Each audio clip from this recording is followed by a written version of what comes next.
Are you struggling with grief, or do you know somebody that is?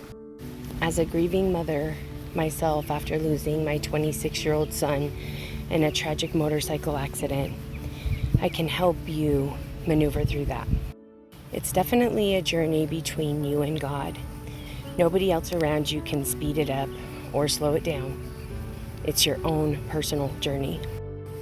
Make sure that you surround yourself with people that will sit with you in this space and let you grieve as long as it takes. Not try to change it, not try to speed it up, but just sit with you in the journey and be okay with this is where you're at right now. Sometimes our friends try to help us by trying to speed up the grieving process. They don't like to see us hurting, so they might say things like, you can't hurt forever, and you have to know they're in a better place, and is this how it's gonna be for the rest of your life? And the answer is yes. You're not the same person anymore.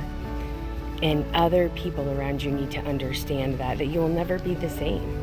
And unless you've actually experienced the loss of a child, you'll never know. You'll never know the feeling. You'll never know what it feels like to have your heart completely ripped out of your chest and stomped on and shattered, and there's no hope of ever seeing or hearing or talking to your loved one again while you're here on earth. That changes a person. I encourage you to make sure that you have people in your life that will just be there with you on your journey. It does not matter how much you talk about your loved one. It doesn't matter how many times you take photos or you talk about memories of them.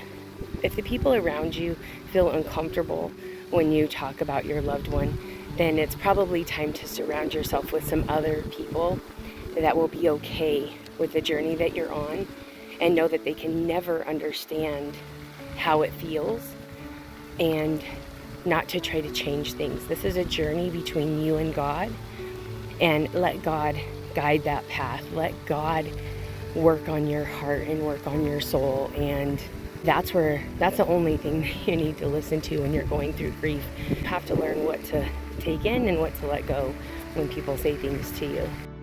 I encourage you to join some support groups that will help you freely talk about your loved one without being judged by people around you, and that you should be over this by now. I'm not even at a year yet, and I have friends that tell me that, it's been a long time already. Are you still in this season? Unfortunately, I will probably be in this season for the rest of my life. And if they can't deal with that, then they can't deal with me. Find books that will help you cope with grief. You don't have to do this alone. God is always with you. You can always talk to Him. You can always get advice from Him, and He will always guide you in the right direction. I hope this added a little bit of value and let some pressure off, that you don't have to try to speed up your grief journey to fit in with the world.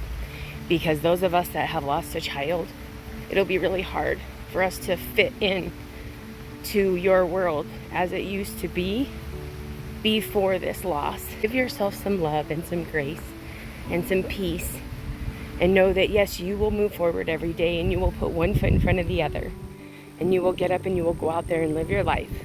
But don't ever stop talking about your loved one, and never stop remembering them and sharing memories about them. Continue to live a spirit-filled life, and don't walk this journey alone. Find somebody that has gone the journey ahead of you or alongside you, and you can walk this journey together. I have an amazing support group called Full Send to Heaven that I created. If you know of anybody that has lost a child, please let me know, and I would love to add them to the group and help them with the tools that I've learned to help myself deal with grief differently. God bless you. Have an amazing day. Mwah. Kiss your loved ones every day.